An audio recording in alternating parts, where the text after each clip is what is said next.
de la détente bu zapping tout à l'heure Ndoye ak Diaga fas yéene daal di fii toog ñu daal di ko waxtaanee tëj ko ak tuuti humour ak divertissement mais avant cela on commence avec la revue de la presse en ligne toujours Amina Ban avec presseafrique.com. Njedado, Assemblée nationale, la farce d'en face, faut-il en rire ou pleurer? Mieux faut-il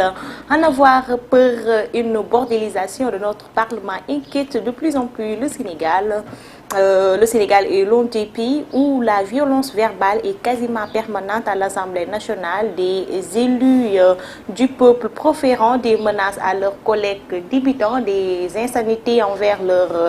leurs collègues levant la main et même le pied sur des camarades parlementaires. C'est à croire qu'ils sont payés pour jouer ce rôle et non défendre les intérêts de ceux qui les ont portés à l'Assemblée nationale. On se rappelle le cadeau d'Abdoulaye Wade au député de son parti, Famara Senghor. Ce dernier avait à la limite corrigé l'avocat Maître El Hadji Diouf, alors député, et régissant à cette agression dont il a été victime.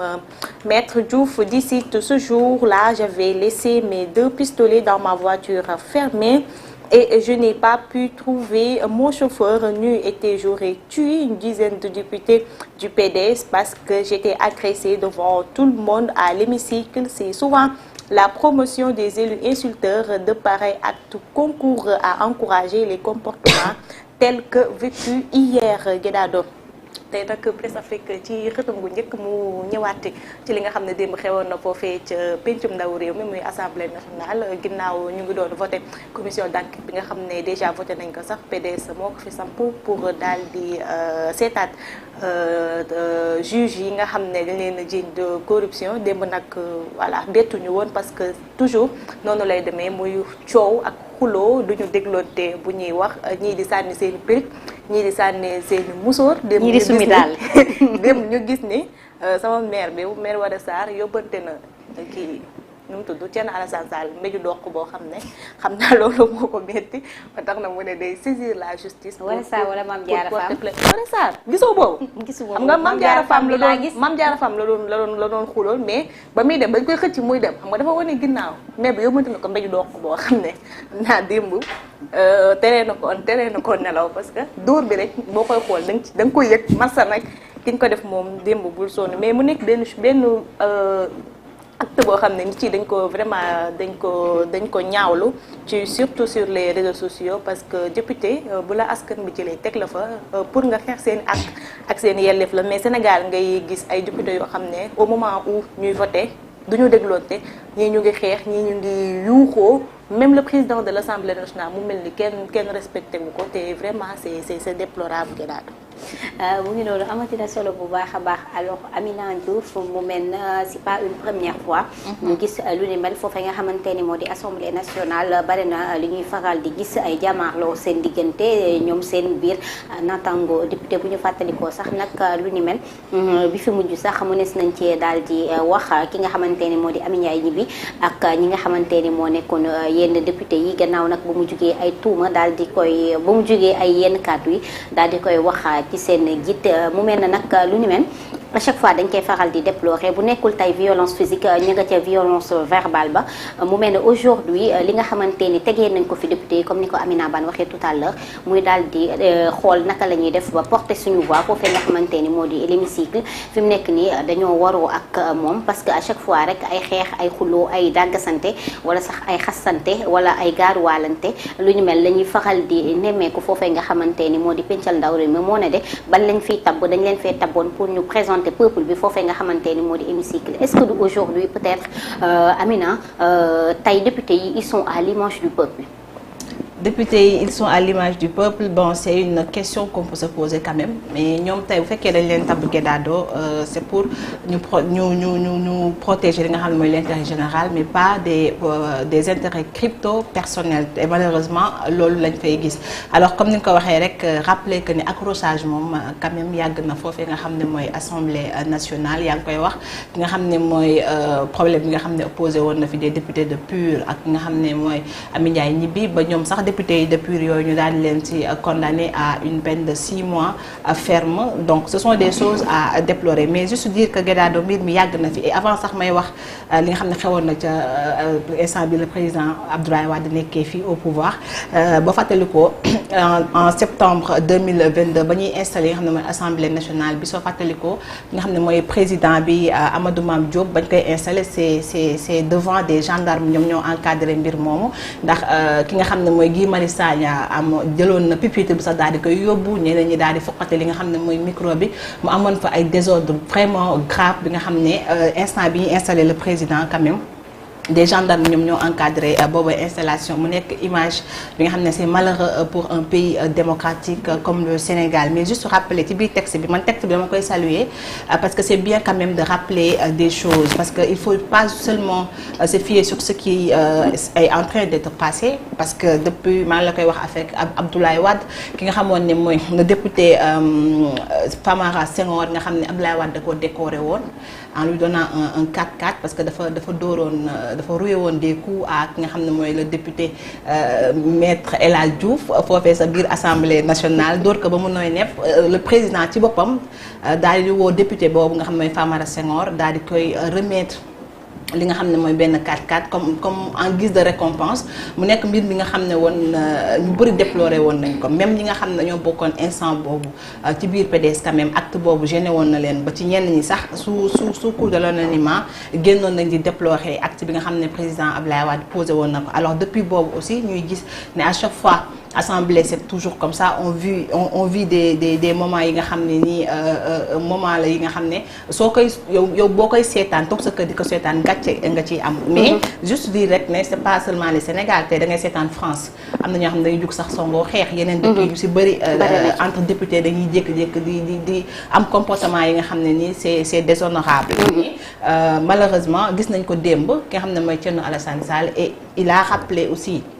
xam ne mooy le président mu ne ko noteel mbir mi parce que ba fi affaire Amy Ndiaye ñibbi amee da nga koo noté woon donc noté ko parce que man damay porter plainte alors su fekkee ne rek dañu naan fekk ku agressé yoon def liggéeyam j'espère que ne ci cas bi aussi yoon dina def liggéeyam mu bañ a mbir mi bañ a am rek par parlo et que ñi nga xam ne démb Mame Diarra Fam gis nañ ko comportement bi nga xam ne moom ñëpp tout le temps sax nit ñi dañu naan c'est une dame agressive donc démb mu wanewaat ko alors c'est des choses à déplorer di ñaan rek comme 14e législature dañu doon woote rupture ñu gis ne c'est encore pire que la 13e législature espérons que 15e bi bu ñëwee mbir yi yëpp dootu fa amati yàlla bu mu raw sax alors Amina xam naa ni moom du ñàkk nii fi mu nekk nii li Mame Diarra Fam bi sumil daal ki nga xamante ne moo di tas du ñàkk ni yow mi dinaa la ko defal ci kër gi Amina Bane ndax respecté woo ma ak ni ma la bëggee nga xam ne sànq fii Basile attaque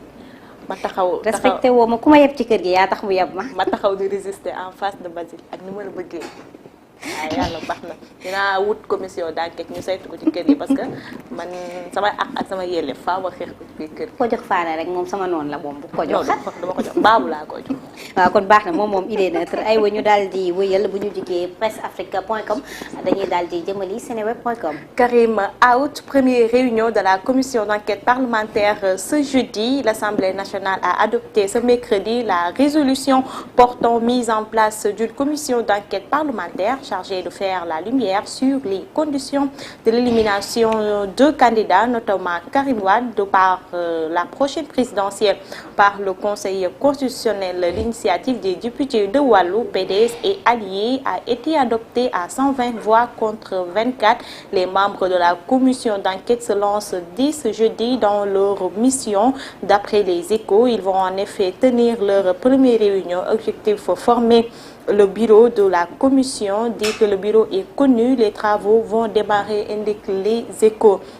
Guédado maa ngi la ko doon wax sànq maa ngi naan la démb li waraloon ndaje bi foofee ca assemblée mooy voté commission d'enquête bi nga xam ne waa PDS ñoo ko sàkku woon te sax nag voté nañ ko niki démb 120 voix nag ñoom ñoo ànd ak bile commission 24 ñoom ñoo daal di bañ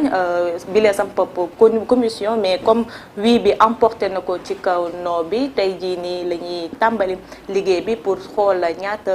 yan nit wala ñaata député ñoo nar a nekk ci liggéey boobu xam naa rek une fois ñu daal di samp bureau bi dinañ commencer lu néew liggéey bi. comme lu ñuy wax tous les jours rek loo bañ mu ñëw bu ko jàppal àpp. bi ngi noonu de waaw loolu moom c'est tout à fait vrai alors Amina Diouf li ma interpellé ci li Amina liir Karim out mu mel na peut-être aujourd'hui Karim Meïssa Wade ba mu awtee peut-être yàgg na ndax génne nañ li nga xamante ni moo di liste officielle yi moom nag mu daal di defoon daal di génn daal di xamle ni rek dafa bëgg ñu daal di xoolaat ay mbiram ba tax na jamono yuñ toll lu ñeel wàllu li nga xamante ni moo di crise institutionnelle mu ngi daal di xëy di wéyandi rek di animer débat yi ñenn ñi jàpp ni ñu ngi ci crise institutionnelle ñenn ñi jàpp ni nekkuñu ci ba tax sax nag fi mu nekk ni ñu laam-laamee lu ñeel wàllu li nga xamante ni moo di report des élections à moins de 25 jours des élections parce que tey le premier donc on dirait 4 jours des élections ci jamono ji nga xamante ni également ñu ngi waajal li nga xamante ni rek moo di campagne yi ak ci jamono ji nga xamante ni également Amina gis nañu lu nekk mës na fee am waaye nag report des élections mësul am au Sénégal. Effectivement comme li nga ko waxee rek comme le report des élections musta am fii si réew mi te ñoom moom lañ bëgg donc il faut juste parler de farce ñenn ñi sax suñu invité démb bi quand même mi ngi minimiser mbir mi mais juste fi may teg sama loxo rek mooy tey su fekkee ne li nga xam ne mooy démb sa plénière ya su fekkee ne li nga xam ne Karim Wade moom la bëgg à savoir la mise en place d'une commission d'enquête 20 voix ñoo ko nangu c'est parce que li nga xam ne mooy les députés de la mouvance présidentielle dañ ko cee jàppale gis nañ leen sax démb ñoom ñëpp di génn naan li taxoon sax man li gën a attiré sama attention mooy la leen fa indi woon muy ñu daal di examiner nga xam ne mooy projet de la mise en place boobee mais da nga ñoom li ñu doon wax lépp mooy le report des élections alors mu mel ni ki nga xam ne mooy Ayib Daffé di mandataire Ousmane Sonko démb sax mi ngi attiré attention sénégalais ci mbir moom ba mu génne mi nga xamante ni ñoom dañ leen fi woo pour examiner boobee projet mais li ñu dégg député yi yëpp daal di koy avancé mooy ñu xoolaat li nga xam ne mooy processus électoral c'est-à-dire ñu reporter bi la élection daal di xoolaat càmbaraat mbir mi alors mu mel ni mbir la bi nga xam ne yaa ngi koy wax li à 4 jours du démarrage de la campagne mbir la mi nga xam ne nii on se pose la question est-ce que temps dina fi am alors ñi nga xamal que ne jeudi li nga xam ne mooy commission bi nañ ko fi teg et je dirais que ni commission boobu d'habitude da doon composé de 11 membres dont 6 yi nga xam ne dañuy bokk ca coalition Benno Bokk Yaakaar ñaar bokk ci Yewwi Askan Wi mais aussi ñaar bokk ci PDS mais ak kenn ki nga xam ne non inscrit lay doon muy 11 membres d'habitude noonu la doon composé woo donc espérons que ne bii pas aussi ce sera ces 11 membres là lu ci mënti am mooy ñoom nee nañ Karim out amaana li tax ñu naan Karim out mooy Karim du bokk ca boobee bureau peut-être looloo tax ñu naan Karim out mais il y aura 2 députés de la en fait du Parti démocratique sénégalais donc il sera représenté alors mu ngi doon Guédado mu mel ni farce bi quand même yëngal na réew mi parce que li muy touché moo doy waar ça touche 2 magistrats yi nga xam ne leen fi teg pour ñu caytu lépp li nga xam ne mooy sunu constitution mais aussi caytu li nga xam ne noonu la président di doxalee mbir mi mais il faut le dire tamit tey bu sénégalais yëpp jugee dem voté ji ñoom ñoo am le dernier mot ndax ñoom ñooy proclamer les résultats définitifs alors donc cela veut dire que ni mbir mi d'accord on parle de farce mais c'est une chose sérieuse parce que li mu ciblé moo doy waar et il faut aussi apporter des éclaircissements en cela parce que image du Sénégal quand même su fekkee c'est un politicien bi nga xam ne il est absent depuis 7 ans sur le territoire national moo ko wax quand même il faut éclaircir les choses pour préserver l'image démocratique de ce pays-là. am na solo bu baax a baax ci jamono ju nga xamante ni amaana ñi farek Karim Wade li seen bëbët mooy ñu xool naka la ñuy def ba seen candidat daal di bokk ci bile jongante lu ko mooy ñu daal di dàqandi élection yi ci jamono ji nga xamante ni mu mel na ñoom seen bëbët waroowul benn yoon ak li nga xamante ni moo di observateur européen yi naka ni démb daal dinañu ab ndaje xam ne ni rek li ñu bëgg mooy ñu daal di amal li nga xamante ni moo di élection yi ci anam bu nga xamante ni dafay daal di transparente waaye itam ñu amal élection yi ci jàmm xam naa ni lépp lu nga xamante ni gën na cee daal di tukkee ñeel lu jëm ci wàllu woowee sax nag dinañ leen ko daal di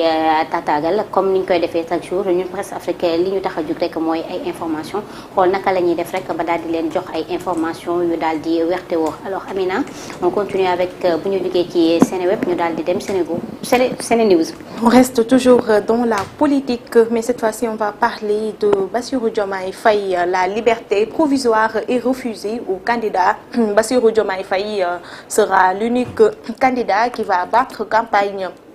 pour l'élection présidentielle 2024, qui ne va pas battre campagne pour l'élection 2024. Sa demande de liberté provisoire a été rejetée par le doyen des juges d'instruction, a-t-on appris. La coalition Diomaye président qui donne l'information dans un communiqué parvenu à Sénégal s'insurge contre la situation de leur candidat. Pour la première fois dans notre histoire politique, un candidat accusé et même pas encore jugé, donc qui garde ses droits politiques encore intacts et empêchés de battre campagne, ont-ils réagi. Mais non, Guéda de démb donte peut-être que député yi ñoo yoroon actualité bi waaye gis nañ ni ci ngoon gi coalition Bassirou Diomaye président génnee nañu benn communiqué ñoom après seen conférence de presse bi sax di xam ne ni kii di seen candidat di Bassirou Diomaye Faye deuxième juge le juge d'instruction moom dafa daal di leen bañal demande de liberté provisoire bu ñuy dugaloon mu mel ne moom du bokk ci ñi nga xam ne ñooy am temps d'antenne bi pour daal di véhiculer seen programme. Mu mel ni daal fi mu toll nii Diomaye ci Cap Manuel lay battre campagne waaye du ci mbedd. En tout cas li ci mënti am mooy Amina ñi nga xamante ni moo di candidat yi dañoo war a daal di am égalité des chances ci jamono ju nga xamante ni comme ni ko Amina waxee Bassirou Diomaye Faye mu nga foofee nga xamante ni moo di prison ci jamono ju nga xamante ni également bëggoon na rek ñu daal di koy amal ab liberté mu daal di mën a battre campagne comme il faut. Surtout ñu fàttali ne moom Diomaye sax fi mu toll nii donte mi ngi Cap Manuel mais kenn jugé bu ko en fait. D'accord mu ngi noonu Amina li ma doon ci bëgg a yokk moo di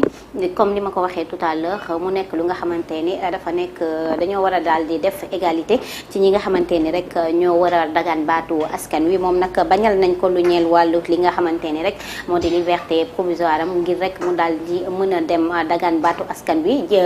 jàkkaarloog askan bi wax ak moo ñoom li nga xamante ni daal na leen bëbët. Alors bu mel ne lu ni mel couteau à double tranchant la naka doon ndax jamono ju nga xamante ni peut-être au Sénégal ak ni ñu ko xamee Amina suñu daal di bàyyiwee kooku nga xamante ni moo di Diomaye en prison ak Sénégal ni ñu mel ni ñu amee comme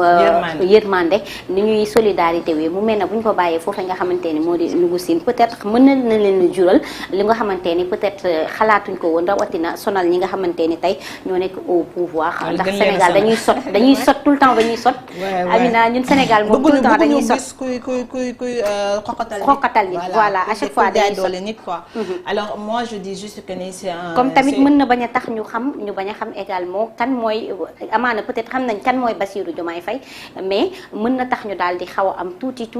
recul aussi voilà. Non je crois pas. En fait moi ce que je dis mooy lii nii c'est une violation du respect du principe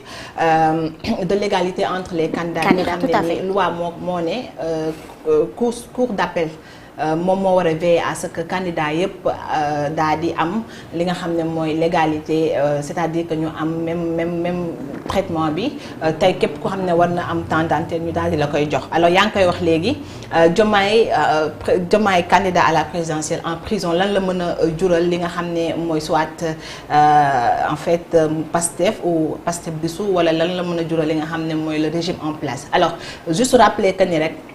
Ousmane Sonko ci vidéo yi mu def première vidéo bi quand même mi ngi doon wax ne soit dañu am benn candidat wala ñu am plusieurs candidats yi nga xam ne nii dañ leen di bàyyi ñoom ñëpp ñu dem li nga xam ne mooy présidentielle bi et ku ci am sa temps d'antenne on va prendre le programme de Pastef ku si nekk jël benn poñ daal di koy étaler sénégalais. Alors tey fekkee ne Diomaye Faye daal di amul li nga xam ne mooy temps d'antenne am on peut imaginer que ni ñi nga xam ne mooy les autres candidats yi nga xam ne dañoo rangé wu derrière lui à savoir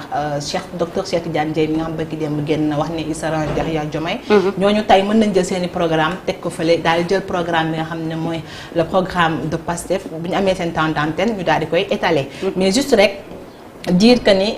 li nga xam ne mooy les candidats ou bien la quarantaine de candidats recalés yi ou bien spoliés yi nga xam ne demoon nañ gis le président Macky Sall ñoom demandé woon nañ à ce que Diomaye génn ci prison bi et que moom mu mën a battre campagne mais président lu mu leen wax que ses avocats daal di introduire li nga xam ne mooy demande de liberté provisoire. Donc instant boobu ñëpp jàppoon nañ ne li nga xam ne nii mooy ñoom tey su fekkee ses avocats dugal nañ demande de liberté provisoire bi amaan nag Diomaye dina mën a génn ci prison boobu mais à la grande surprise surprise démb ñu gis ne dañ ko bañal mu nekk mbir mi nga xam ne amaana dina naqari sénégalais yu bari mais yaa ngi koy wax sànq sénégalais dafa gaaw a yërëm nit sénégalais bëggul di gis ñuy xoxatal nit mën nañ jàpp ne lii xoxatal la et que tey su fekkoon ne balance day penché wu un peu ci moom tey dina gën a penché wu ci moom parce que dañuy jàpp ne day subir injustice te sénégalais bëggul nit nga xam ne dañ koy xoxatal donc du coup Diomaye pour que mu lii nekk préjudice ci moom d'accord dina nekk préjudice mais comme Sonko li mu waxoon ne fekkee dañ koy sukkandiku mën nañ ne du ko yàqal dara day yokk kotam rek et que li mu bëgg a véhiculer tentante na bu jotee waa Pastef amaana comme ñoom ci stratégie la ñuy dox amaana am nañ xam nan la ñuy def ba daal di jël tentante na boobu daal di koy def au bénéfice de Diomaye Faye. En tout cas daal li wax comme ni ma koy waxee tous les jours rek mooy ñu daal di def égalité des candidats moom Diomaye même bu dee dañ koy bàyyi ab bàyyi ndewniku mu daal di def campagne comme il se doit alors Amina. te Guédado est-ce que Diomaye deful tentante na ba pare sax di rënk denc comme ñoom ay ñëw ay vision dañuy vidéo di dugal dañuy vidéo di denc ñoom ils sont au-delà du temps quoi. ah en tout cas doy na waar doy na waar bu baax a baax. on aura tout vu avec eux de. ah mi ngi doon de comme que def nañ fi ay vidéo xaw ma pré lan. préenregistrement te instant bu leen fàtte ne acte 2 lañ toll kon acte 3 ñëwagul. yàlla baax na nañu xaar épisode yi rek aywa ñu daal di wéyal daal di dem actualité sportive avec Youth Sport. CAN 2023 Pape Matar Sarr je regrette que nous n'ayons pas été à la hauteur et cette douleur nous accompagnera encore longtemps. La déception suite à l'élimination du Sénégal en 8e de finale de la CAN 2023 a engendré une vague de messages émouvants de la part des joueurs sénégalais. Sur Instagram, Pape Matar Sarr a partagé un message exprimant ses regrets. Après cette sortie prématurée, l'écho de la déception résonne encore après l'élimination du Sénégal en huitième de finale de la Coupe d'Afrique des Nations. Sur son compte Instagram, Pape Matar Sarr, international sénégalais, a publié un message adressé à tous les Sénégalais qui les ont inlassablement soutenus tout au long du tournoi. À tous nos supporters, je tiens à vous dire merci de nous avoir soutenus tout au long de ce tournoi. Votre amour et votre soutien ont été inégalés. Guédado mi ngi noonu joueurs yi ginnaaw ba ñu ñibbisee ba pare rek ñu gis ni ñoom ba tey déception bi mi ngi leen jàpp parce que ku ci mel ni Pape Matar Sarr, Krépin Diatta ak ki nga xam ne moom mooy Moussa Niakhaté gis nañ leen ñu def ay tweets ci seen différentes pages Instagram wala Twitter di jéggaluwaat sénégalais bu baax et que aussi ñu ngi leen di promettre que ni ils vont revenir plus fort que jamais. ci yàlla bu ñu noonu lu ma ciy wax sax du ma am lu ma ne xam naa ni daal les larmes de Moustapha Ndam se sont transformées les larmes de Lamine Camara et de kii Izo Ismaïla comment dire nu mu tudd Elimane Ndiaye. ah doy na waar daal yàlla baax na. yàlla am na beneen yàpp bu dul keccax. mi ngi noonu xam naa sax ci wàllu boobu ci kanam tuuti dinañ ci daal di gën a waxtaan ak suñu invité comme ni ma leen ko doon waxee tout à l'heure mu nekk membre foofee nga xamante ne moo di ministère des sports wala avant ça Amina. ban gis-gis nga ci am. bon c'est une déception pour tout un peuple donc ñoom dañoo jàpp ne ñoom ñoo deful li leen war mais yàlla quand même li Sadio Mané naan le dieu du foot n'était pas avec nous. loolu ça c'est clair parce que football moom jongante moom. perte la voilà foo ak ree la mais aussi gagné la ak perte donc ñaar yëpp amaana ñoom ni ñu duggee ci mbir mi moo am doole li ñuy wax naan attaque lion lañu def ak arrivée mouche peut-être looloo tax ñoom ils se sentent un peu déçus et ils pensent que ni ils ont déçu tous les Sénégalais ku si mel ni Niakhaté moom gisoon nañ ndeysaan comme moom moo ratee li nga xam ne mooy penalty bi excusez effectivement mais il faut que ñoom tamit ñu dem defaruwaat xam ne mbir mi rek jongante la foo ak ree la et que peut-être la prochaine fois sera la bonne. Inch'Allah la prochaine fois sera la bonne te bu ñu fàttaliku ni naka ni 2 ans ci ginnaaw bëggaloon nañ ñu fi bu ñu fàtte mukk loolu ba tax ñi nga xamante ne ñi ngi faral di nekk ci réseaux sociaux yi di leen ŋaañ ñu xam ne rek ne serait-ce qu'un jour daal nañu fi indil coupe bi et daal di ñuy bëggal alors Amina ñu daal di jeexalee toujours pressafrique.com daal di jëm actualité internationale direction le Mali, Niger et Burkina Faso. AES, le retrait du Mali, du Niger et du Burkina Faso de la CEDEAO devrait profiter à l'Alliance des États du Sahel après l'annonce dimanche 28 janvier de leur départ de la CEDEAO. Le Mali, le Niger et le Burkina Faso devraient renoncer leur coopération au sein de l'AES, l'Alliance des États du Sahel. Cette structure avait d'abord été créée en septembre dernier pour lutter contre les groupes djihadistes, mais cette alliance se veut aussi économique et politique. Kedato mi ngi noonu ginnaaw ba ñu génnee foofee ca CEDEAO muy Mali, Niger ak Burkina Faso ñu ngi xamal ni tamit ça ne va pas être le profit pour AES, mais man je trouve que c'est bien. man je les aime quoi. Man am naa su ma xoolee samay jeunes sax mën naa malien laa woon ci beneen kii parce que je les aime. nii la da ngay nekk fenn ñu lay xokkatal di la jaay doole di la nga tàllal ba leen fa sey. Et CEDEAO après ils vont comprendre Mali ak Burkina ak Niger rôle bu ñu doon jouer au sein du groupe. Parce que gis nañ leen dañuy nappe rek depuis boobu ba tey dañu intervenir nañ Niger wala. ñoom kay fi mu ne nii dañuy nappe xool rek naka la ñuy def. alors Amina mu mel na rek lu ni mel à chaque fois comme ni ñu koy faral di waxee dina peut-être poser problème yu ñeel lu jëm ci wàllu libre circulation des pays membres de la CEDEAO ci jamono ju nga xamante ni peut-être ñoom tey seen xol moo fudd moo tax ñu daal di def lu ni mel gisoon nañ fi sanction yi nga xamante ni amoon nañ ko gisoon nañ fi également li nga xamante ni bokk nañ ko ñoom ñëpp muy zone bu nga xamante ni jihadistes yi dañ leen a sonal ñuy dund lu ñeel wàllu terrorisme lu bari amaana sax CEDEAO peut-être des fois dina ci wax mais solution yi nga xamante ni amaana bëgg nañ ko carrément gisuñu ko ci. déjà loolu sax loolu la ñu wax comme moo tax ñu objectif lu tax ñu quitté boobee CEDEAO. alors rappeler que ni alliance bi nga xam ne mooy l'alliance des États du Sahel bañ koy mettre en place septembre la woon au moment où CEDEAO doon menacé d'intervenir suite au coup d'état bi nga xam ne amoon na foofee sa Niger. donc ñoom si lañ tegoon boobee alliance bi nga xam ne pacte de défense mutuelle la woon nga xam ne entre le Mali, le Niger et le Burkina pour gën a dooleel seen mbir et aussi pour s'émanciper de la CEDEAO parce que ñoom quand même jàpp nañ ne si li ñu nekk ni buñ ko poursuivre quand même dootuñu nammati dara te dootuñu mën a en fait dootuñu compter ci li nga xam ne mooy CEDEAO parce que ci li ñu nekk lépp CEDEAO mosuñu leen ci fekk see selon ñoom raison pour laquelle ñu daal di quitter boobee communauté. alors espérons que ni ñoom seen quitté bii rek dina leen jural profit parce que tamit il faut savoir que y aura des conséquences parce que dafa am lu ñu bokk encore mooy carte biométrique bi nga xam ne tey soo ko amee nii mën nga circuler ci biir espace CEDEAO bi. donc des questions se posent. Est-ce que ñi nga xam ne dañoo am carte boobu est-ce que ils pourront aller dans d'autres pays ou pas. en tout cas mbir mi procédure la et que peut-être que CEDEAO dina ci génne ay résolution nañ xaar rek ba xam fan la mbir mi di mujjee. parce que boobu ba tey ñoom la ñuy dégg à part que CEDEAO mu génnee ne. dañuy def ay pourparlers. voilà parce que non ñoom sax avisé wuñu leen avant ñuy quitter à part cela ñoom rek ngay dégg ñuy wax. donc attendons CEDEAO yan mesure lay jël par rapport à ce que ñoom li ñu def mooy quitter boobee communauté. d'accord am na solo bu baax a baax en tout cas lu ci mënti am mooy jamono ñu tollu Mali moom mi ngi def ay jéego bu baax a baax ne lu jëm ci wàllu terrorisme. alors Amina Bane di la jaajëfal di la jox rendez-vous demain incha allah. di la remercier di la wax ni moo pare après dinaa dem samp sama commission d'enquête parce que. sa commission d'enquête yoon nga ko jox Babou rek man bu ko jox Fana rek. non Babou ak Moussa laa ko jox. waaw ñoom gisoon na. parce que Fana sànq fii la dafa maa fekk fi ma toog mu may attaqué.